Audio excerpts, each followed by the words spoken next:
2023 के दिन हम कंडार गांव आए हैं। तो इससे पहले 22 जनवरी 2023 को भी हमें कंडार आने का मौका मिला।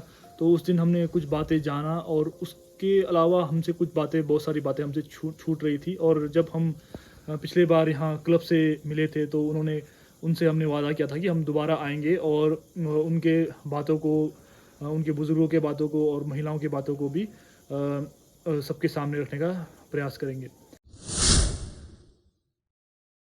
इस जगह का नाम था रूनी जी, जो अभी हम बसे हुए हैं। तो जो हम रहते कंडार में रहते थे, पर जहाँ पे पुराना गांव है। हाँ जी, ये हम तो छोटे थे। अब जैसे हमारे पूर्वज ये कहते हैं कि उस टाइम कंपनी प्रोजेक्ट आया था भावा पावर हाउस, संजय विद्युत परियोजना, ये सन 1971-72 के आसपास। उस टाइम पूछा गया था कि, और यहाँ से जगह लिया था हमारे से। कुछ लोग अस्थायी तौर पे रहते थे। उस टाइम हमारा बसेरा गाँव में ही था, कंडार में। तो उस टाइम उन्होंने इस तरह करके थोड़ा क्लेम दे के हम प्रोजेक्ट को दे दिया। उन्होंने ये कहा था कि प्रोजेक्ट कल तैयार होने के बाद हम आपको लैंड वापस करेंगे। हमारे बुजुर्गों को ऐसा कहा गया था, कोई लिखित में कार्रवाई नहीं मिला हमको आज के डेट में। तो उसके बाद हम चले गए कंडार। जो बुजुर्ग थे उन्होंने लैंड दे दिया भावा पावर हाउस को, संजय विद्युत परियोजना को। तो लोग कंडार चले गए। उसके बाद अपने पुराने गाँव में मुआवजाना उस टाइम खेतों का दिया गया जी। वो शायद 400-500 रुपये बीघा के हिसाब से दिया गया था उस टाइम। पर उतना बहुत ज़्यादा नुकसान नहीं हुआ उस टाइम। जान माल का कोई नुकसान नहीं हुआ था। 84-85 को कंप्लीट हुआ। उसके बाद ये 90 तक हमारा गांव बढ़िया ढंग से रहा। 90 के बाद जो ये नीचे स्लाइड हुए थोड़े, उसके बाद ये नीचे ये चलने लगा काम, क्या बोलते हैं आपका, ये नाथपा झाकड़ी। तो नाथपा झाकड़ी चलने के बाद जो है तो हैवी ब्लास्टिंग होने लगी। उसके बाद ये तो थोड़े स्लाइड होना सिलसिला बढ़ता गया। ये स्लाइड का कारण हुआ मेन डाइवर्शन टनल का। उसका विरोध किया हमने। 2000 को एक ऐसा घटना हुआ कि बहुत ज़्यादा डैमेज पत्थरे गिरे, तो जिससे गांव में 2-1 लोगों का मकान क्षतिग्रस्त हुए। उस टाइम हमने उठाया था, सरकार के समक्ष भी रखा था कि यहाँ पे आने वाले कल को नुकसान होने वाला है। तो ये बात दोबारा हमने भावा और उससे दोहराया। संजय विद्युत परियोजना उनको कहा कि भाई कंडार में थोड़े असुरक्षित महसूस कर रहे हैं, जो रूनी में हमने जगह दिया था आप लोगों को, वो चीज़ हमें आज दोबारा से वापस दिया जाए। तो वो बोलते हैं हम वापस देने का कोई प्रावधान नहीं है, ये आप लोगों को नहीं मिलेगा। तो उसके बाद उन्होंने लीज पे एनजीपीसी को दिया, उन्होंने नाथपा झाकड़ी को। तो उसके बाद जी 2000 के बाद दोबारा स्लाइड हुआ 3 मार्च 2005 को। पूरी तरह से गांव में बहुत बड़ा चट्टाने खिसक गए, जिससे पूरी गांव दहशत में आ गया। तो तब हम प्रशासन के आए, तो प्रशासन एनजीपीसी जो है तो मिल के हमको यहाँ पे रूनी वापस इसी जगह में, टीन के शेड हुआ करते थे 8x10 के, तो उसमें हमको 45 परिवारों को रखा गया। और क्या बोलते, काऊ शेड के लिए 20-20 चादर दिए। 2,40,000 रुपये तुरंत राहत के तौर पे एनजीपीसी ने हमको दे के यहाँ पे बसा दिया। फ्लाइट का कारण हुआ मेन डाइवर्शन टनल का। उसका विरोध किया हमने। विरोध करने पे एनजीपीसी ने हमारे ऊपर एफआईआर तक किया। 5 साल तक हमने पेशियां भी लड़े। बाकी एनजीपीसी से हमें कुछ वो नहीं। प्रोजेक्टों से कहने का हमको जब भी डाइवर्शन टनल बना उसके बाद हमारा यहाँ पे नुकसान बहुत ज्यादा होने लगे है कि आज हमको विस्थापित तक होना पड़ा। डाइवर्जन टनल किसके लिए बनाया था? भावा पावर हाउस का, जो आउटफॉल पानी को बाहर निकालने के लिए। उस टाइम सतलुज में जाता था, जो सतलुज इनका एनजीपीसी वालों का जो लेवल बढ़ने के कारण डैम का, तो आउटफॉल बंद हो रहा था। तो इस वजह से उन्होंने डाइवर्शन टनल निकाल के उसको डाइवर्ट करके डैम से आगे को निकाल दिया था। उसमें हैवी ब्लास्ट के कारण यहाँ पे ये हुआ। उस टाइम हमने आंदोलन किया तो हमने ये कहा था प्रशासन को। प्रशासन बोलती है हैवी ब्लास्ट नहीं हो रहा है, जबकि हमको महसूस हो रहा था। तो उस टाइम उन्होंने ये कहा कि आप लोगों के सामने हम नीचे ब्लास्ट करते हैं। कोई माइक्रोस्कोप जैसा 1-2 मशीनें लाई, 3 जगह फिट कर दिए। तो यहाँ से बोला कि ब्लास्ट करो। हमको तो महसूस ही नहीं हुआ ब्लास्ट हुआ कि नहीं हुआ। और प्रशासन बोलती है जी ब्लास्ट हो गया। जब मशीनों में देखा तो कोई प्राइवेट नहीं था। 0 पॉइंट कुछ एक मशीन में आया था, बाकी मशीनें सारी खाली दिखाया गया। तो अभी तक कोई मुआवजाना नहीं मिला विस्थापित के लिए। हमने कोर्ट में संघर्ष किया, 5-7 साल कोर्ट में पेशियां लड़े, शिमला हाई कोर्ट में। वहाँ से जाके आज हमको 10 करोड़ 80 लाख का एक गवर्नमेंट ने पैकेज बना के दिया, जिससे मकान बनाने को केवल 2 किस्तें हमको मिल चुके हैं। उस पैसे से और जगह यूज नहीं, घर नहीं बनाएंगे तो किस्त भी रोक देंगे। अभी तक एक किस्त भी जारी नहीं हुआ, ये सार्वजनिक काम होगा। निजी तौर पे हमको अभी तक 4 करोड़ 34 लाख के आसपास दिया गया है। तो अभी पर हेड 3.5 लाख के आसपास बचता है। इतना पर हेड कितना मिल रहा है? 12,80,000। 12,80,000 में जी 2 रूम सेट, टॉयलेट, बाथरूम। ठीक। तो इतना महंगा क्यों लग रहा है आपको कि ये हैंड लोडिंग के कारण सर, रोड नहीं है हमारे पे यहाँ पे। ज्यादातर ये कि जो हैंड लोडिंग, जो हमको ढुलाई का ज्यादा पैसा लग रहा है। रात में 12-1 बजे के करीब हुए। मेरे हस्बैंड तो जाखड़ी थे ड्यूटी, बेटी हम थे। मेरे बेटी बोलती है मम्मी हम तो मर जाएंगे, पापा रह जाएंगे पीछे। अरे हड़ताल उड़ताल लन तंग तंग तो चीख उसके, फिर शेड ऑफ उसके। कोई 4-5 साल तो हम शेड में ही रहे। और रात को फिर सामान ले जाने का टाइम मिला या फिर? नहीं बिल्कुल नहीं, ऐसे ही रहे बाहर, एक जगह में इकट्ठे हुए सारे गांव वाले। जब कंडार में जब पत्थरें गिरी तब आप कहाँ थे? Ni Kanaroi. अच्छा। Kanaroi tu sina. Just itna be 2000 itnya. Eba ka nilo nung banman da ke zazang manu buri hal. Aja rating lono aja thuresho nampur lono banman rudinga bubu. Aja buri hal nilo nung banman da ke zazang jang si chis du sino sar kando.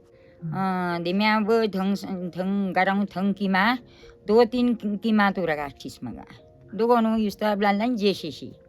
सरकारच रांधण दोन्ही हे 2005 बुबू 2005 पनि अशा बुरी हाल म फरवरी बद बुरी हाल हजे निंकी आंकी मा पसन सो रुडिंगा बुबू आं पिचियाप मं रागास देमिया दा मान्थिस ए नगो माइ युनो स्या दो नो दो रागा बुबू दो सिंदो युक सान च सब देमियाली मान्थिस नो दो युक थोक नो कडी बियो दो 2000 नो 5 नो थारी नो दिसंबर 14 तारिख को दिमिया राख बुबु टेम सास दो रंग द मे म त रंगिन खता माचिस छदा मुदे छांग मे छांगली शिमला नि दुखरिङ शिमला लानो एसडिएम हाचुको बान फुसे दुमक वो तो गाड़ी एक्सीडेंट नचिस 5 बुआ स्यामे छ ना आटो छांग स्यामे छ।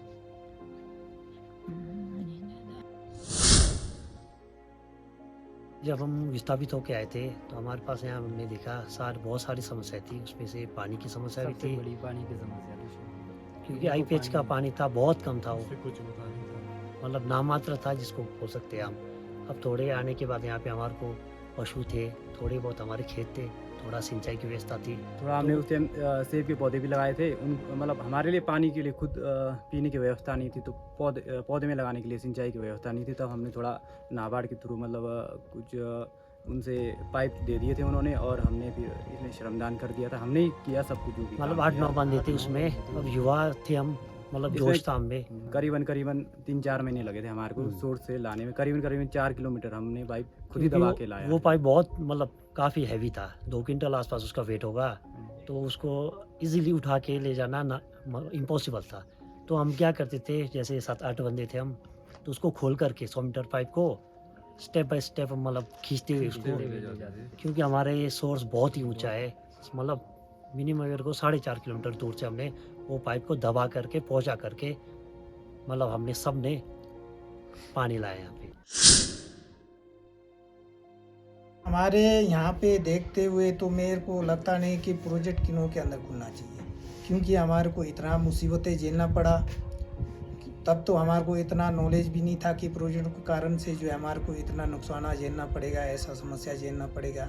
अब तो हमें पूरा पता लग गया कि प्रोजेक्टों के कारण जो है ना लोगों को बहुत नुकसान भी उठाना पड़ेगा। कोई गारंटी तो नहीं बोल सकता हूँ कि भाई नुकसान होगा ही, मगर जो हमारे परिस्थिति को देखते हुए तो मेरे को लगता है कि किन्नौर के अंदर ऐसा सुरक्षित जगह है कहीं नहीं।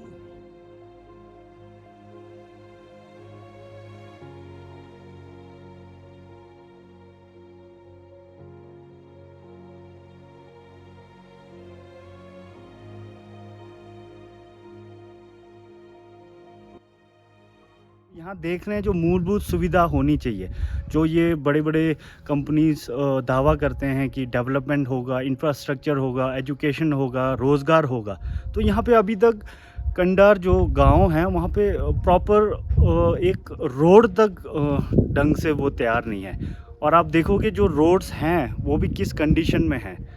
तो ये सच्चाई है धरातल पे, और हम चाहेंगे कि इस विषय में भी सरकार गौर करे और लोगों की मूल सुविधा को और ये हक दिलाएं, चाहे वो कंपनी से रिगार्डिंग हो, चाहे अन्य जितने भी प्रशासनिक इसमें काम करने की जो ज़रूरत है। तो हम आशा करेंगे कि आने वाले टाइम में स्थानीय लोगों को अपना अधिकार मिले।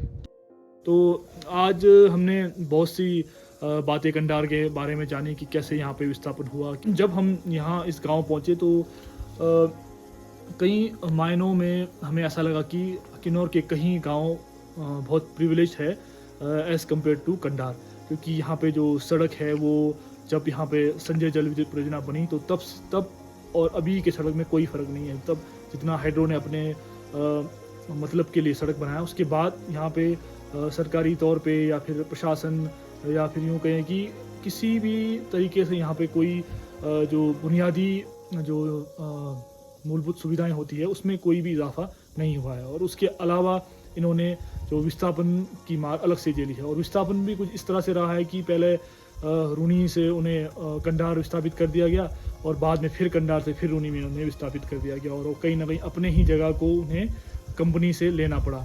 और उसके बाद भी वो जो जगह जहाँ पे उन्होंने घर बनाया है तो वो भी अभी तक कागजी तौर पे उनके नाम पे नहीं हुआ है। तो बहुत सी चीज़ें हमने जानी, और हम चाहेंगे कि ये बातें किन्नौर के लोग भी जाने और किन्नौर से बाहर के लोग भी जाने। और ख़ास करके अब हमें भी जानने को मिला है कि कई और गांव, छोटे छोटे गांव भी ये हाइड्रो की वजह से विस्थापन का दंश झेल चुके हैं। तो हम कोशिश करेंगे कि उन गांव में भी जाएं और अफेक्टेड लोगों से मिलें।